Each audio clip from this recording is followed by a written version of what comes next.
मैं जेबी मल। आज मैं स्क्रीनिंग के बारे में आपको बहुत ही डिटेल से बताऊंगा। स्क्रीनिंग के बारे में बताने के पहले मैं आपको एक मैसेज कन्वे कर दूं, चाहे वो स्क्रीनिंग हो या टीएटी हो या डब्ल्यूटी हो, एसआरटी हो या एसडी हो या जीटीओ पार्ट हो या इंटरव्यू टेक्निक हो। मैं सब पर मैंने रिसर्च किया हुआ है। 9 किताबें लिखी हुई हैं, 4 तो ऑलरेडी मार्केट में है और 5 पब्लिश होने वाली हैं, जिसकी सारी इन्फॉर्मेशन मैं आपको दे चुका हूं। इसलिए मैं जिस भी मुद्दे पर बोलूँगा उसमें आपको इंटरप्रेट कर दूंगा कि आप जो लिख रहे हैं वो गलत है तो क्यों गलत है, उस गलत का स्थान पर सही होना चाहिए, क्या सही होना चाहिए, वो सही है तो क्यों है, और आपका गलत है तो क्यों गलत है। आज मेरा मुद्दा स्क्रीनिंग का है। सबसे पहले मैं एक इस मुद्दे पर आता हूँ, why I have a third screening. हर चीज़ के लिए बच्चे सिचुएशंस होती हैं, हर चीज़ प्री डिटर्मिन्ड होता है और प्री डिसाइडेड होता है, और सब मैं भगवान पर विश्वास करता हूँ, ईश्वर की मर्जी से होता है। 2012 में मेरे पास 6 लड़के आए। ये लड़के थे रुड़की, चंडीगढ़, दिल्ली, जम्मू एंड कश्मीर, छत्तीसगढ़ और हरियाणा।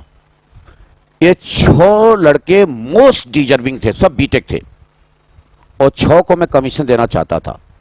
मैं 8-8 घंटे 6-6 घंटे का मेरे यहाँ सेशन है। मैं 6 में से केवल 1 लड़का जोगेश लांबा, जिसको मैं कमीशन दे पाया, और बाकी 5 लड़के स्क्रीनिंग से आउट कर दिए गए।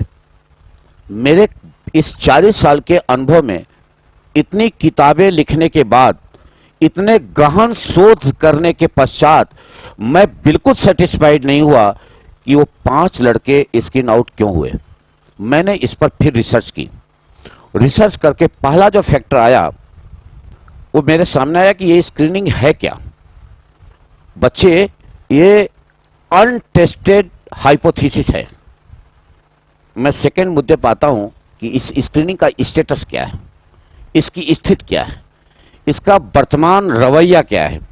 आप अगर इसका डेटा कलेक्शन करें, मेरे पास सारे डेटा कलेक्शन हैं, तो डेटा कलेक्शन पर आपके सामने एक बहुत अच्छी तस्वीर आएगी कि इसका जो फर्स्ट राउंड है, जिसे हम स्क्रीनिंग कहते हैं, जहां पर मिनी बोर्ड बैठती है, एक साइकोलॉजिस्ट बैठेगा या साइंटिस्ट, एक जीटीओ बैठेगा और एक आईओ बैठेगा, इंटरव्यू अफसर बैठेगा या डिप्टी प्रेसिडेंट बैठेगा या प्रेसिडेंट बैठेगा। ये मिनी बोर्ड बैठती है। इसमें अब कौन लड़का डिजर्विंग है, कौन लड़का नहीं डिजर्विंग है, कौन लड़का जेबीए लेवल पर है, जस्ट बिलो एवरेज लेवल पर है, कौन लड़का एवरेज लेवल पर है, ये 3 लोग मिलकर डिसाइड करते हैं। मैं आपको स्क्रीनिंग के स्टेटस के पार्ट को एक्सप्लेन करने के बाद इसके अंतिम अगले मुद्दे पर आता हूं कि स्क्रीनिंग से बाउंसिंग क्यों होती है, कौन कौन से कंपोनेंट्स रिस्पॉन्सिबल हैं एक लड़के को स्क्रीनिंग से बाउंस करने के लिए। इसकी स्टेज देखिए, एक लड़का सिलेक्शन पा जाता है और मेरिट आउट हो जाता है, दोबारा फिर उसी बोर्ड में जाता है और स्क्रीन आउट हो जाता है। एक लड़का सिलेक्ट होता है और मेडिकली आउट हो जाता है, वो दोबारा फिर उसी बोर्ड में या उसके दूसरे बोर्ड में, तीसरे बोर्ड में जाता है, वो स्क्रीन आउट हो जाता है। एक लड़का 4 बार स्क्रीन इन होकर के कॉन्फ्रेंस के स्टेज तक जाता है और उसके बाद अगले 3-4 चांस में लगातार स्क्रीन आउट हो रहा है। इसका अभी तक कोई लेट डाउन और पार्टिकुलर क्राइटेरिया नहीं है। एक लड़का बहुत ही जो डिजर्विंग है वो स्क्रीन आउट हो जाता है, एक लड़का जो नॉन डिजर्विंग है स्क्रीन इन हो जा रहा है। मैं इस पैरामीटर के कोई भी अगेंस्ट नहीं बोल रहा हूं। जो भी गवर्नमेंट ने या डीआईपीआर ने बनाया है, बहुत ही अच्छा बनाया है। फिलहाल इसमें जो सामने डेटा कलेक्शन में जो स्थितियां आ रही हैं उन पर मैंने आपको बोल दिया है। अब एक मुद्दा आता है कि आखिर में इतना फेलियर क्यों हो रहा है। मैंने आपके सेकेंड राउंड टेस्टिंग के ऊपर पैरामीटर ऑफ सिलेक्शन लिख दिया है और यहां तक बता दिया है कि आप गूगल पर जाएं, लिसनिंग डालें या टाइप करें पैरामीटर ऑफ सिलेक्शन बाय जेबी मल, तो आपके सामने 3-4 पेज का पैरामीटर आ जाएगा। अगर आप चाहते हैं तो अगले मैं वीडियो तक स्क्रीनिंग का भी पैरामीटर बना दूंगा, बना करके आपके सामने बोल दूंगा कि स्क्रीनिंग में इन होने के लिए इसका पैरामीटर क्या है। फिलहाल मैं इस मुद्दे पर आता हूं कि बच्चे स्क्रीनिंग में बाउंसिंग क्यों आ रही है और क्यों हो रही है। पहला तो है OIR, दूसरा आई कांटेक्ट, तीसरा लैक ऑफ क्यूरियोसिटी, चौथा unwanted body I am sorry gentleman, body gesture और बॉडी लैंग्वेज, लेंदी स्टोरी, ये पांचवा है। छठवां लैक ऑफ थॉट प्रोसेस और पुअर स्टोरी राइटिंग। सातवां है नरेशन का ड्यूरेशन 1 मिनट से ज्यादा होना। आठवां है लुकिंग टुवर्ड्स और एट एसेसर्स। नौवां है रेगुलर स्टकअप्स और फ्लक्चुएशन इन योर कन्वर्सेशन। 10वां है पुअर लैंग्वेज और 11वां है जो इंग्लिश से आप हिंदी में ट्रांजैक्शन करते हो या हिंदी से इंग्लिश में ट्रांजैक्शन करते हो, इस ट्रांजैक्शन के ड्यूरेशन में डिले, डिफेक्ट, फ्लक्चुएशन और स्टकअप्स होते हैं और या ग्रास ग्रामेटिकल एरर होता है या आप कन्वे नहीं कर पाते हैं या कन्वर्स भी नहीं कर पाते हैं तो स्क्रीनिंग से बाहर होते हैं। अब एक मुद्दा आता है कि what will amount to screening. Screening के लिए में कितने कंपोनेंट्स हैं? 2 पार्ट हैं, एक तो रिटन पार्ट है और दूसरा स्पोकन पार्ट है। मैं रिटन पार्ट को डिवाइड कर रहा हूं। इसमें 2 पार्ट हैं, एक तो OIR है। OIR के 2 नाम है बच्चे, ऑफिसर्स इंटेलिजेंस रेटिंग और ओवरऑल इंटेलिजेंस रेटिंग। बच्चे मैं OIR के बारे में एक दिन सेपरेट क्लास ले लूंगा। OIR से मैक्सिमम फेलियर इसलिए होता है कि OIR 5 बिल्कुल एक्सेप्टेबल नहीं है, 4 भी एक्सेप्टेबल नहीं है, 3 एक्सेप्टेबल है, 2 बेटर है और 1 मिलता नहीं है। तो हमने 21 सीरीज OIR की बनाई है जिसके बाहर से सवाल नहीं आते हैं। मैं OIR पर अलग से बोल दूंगा। फिलहाल 21 सीरीज को मैं धीरे धीरे आपको पोस्ट करके बताता जाऊंगा जिससे आपको एक्चुअल और ओरिजिनल गाइडेंस मिल सके। दूसरा आता हूं स्टोरी राइटिंग पर। बच्चे थोड़ा स्टोरी राइटिंग थोड़ा डिफिकल्ट है, टीडियस है और टाइम टेकिंग है।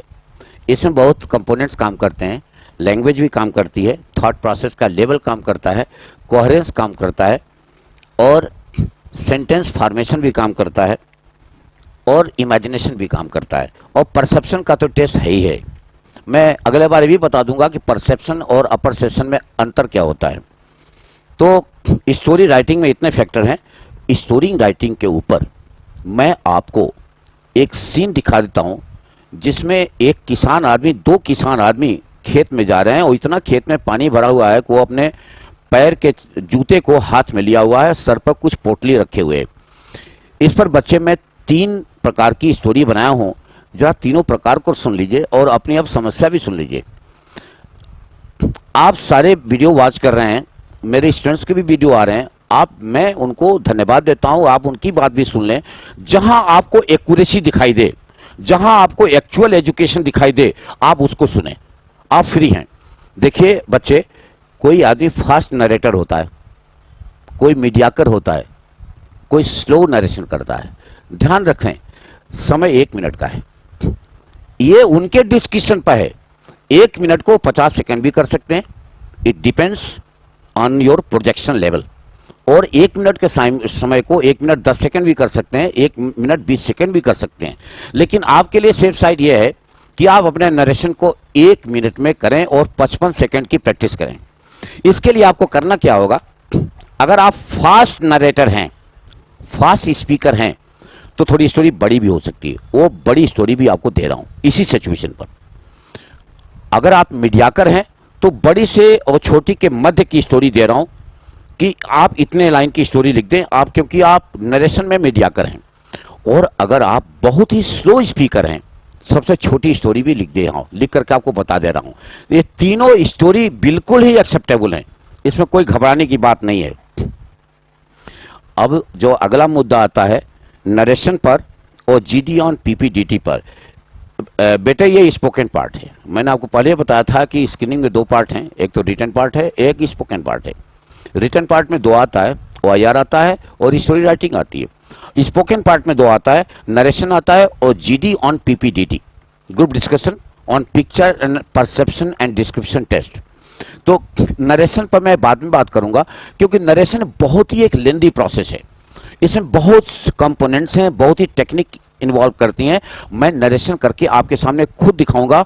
इसमें पिच मॉड्यूलेशन भी चाहिए, इसमें लैंडिंग चाहिए, टेक ऑफ चाहिए, कहाँ प्रेशर देना है, कहाँ लैंड करना है, कहाँ पिच मॉड्यूलेट, कहाँ अपने वॉइस को मॉड्यूलेट करना है, कहाँ धीमा बोलना है, और आपकी पर्सनालिटी के अनुसार आपकी स्पीड क्या होनी चाहिए।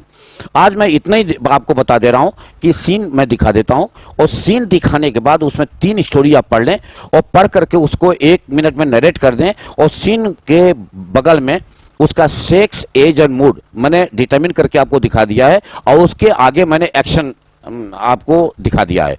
अगर आज के इस वीडियो में कोई त्रुटि हुई हो हमारी तरफ से तो उसे क्षमा करें। अगला वीडियो फिर मैं स्क्रीनिंग पर दूंगा, और जो भी लिटरेचर आपको चाहिए ऑन डिमांड आप मंगा सकते हैं हमसे। आपको अगर ये वीडियो, ये एजुकेशन बहुत अच्छी लग रही है तो इसको लाइक करें और सब्सक्राइब करें। Thank you.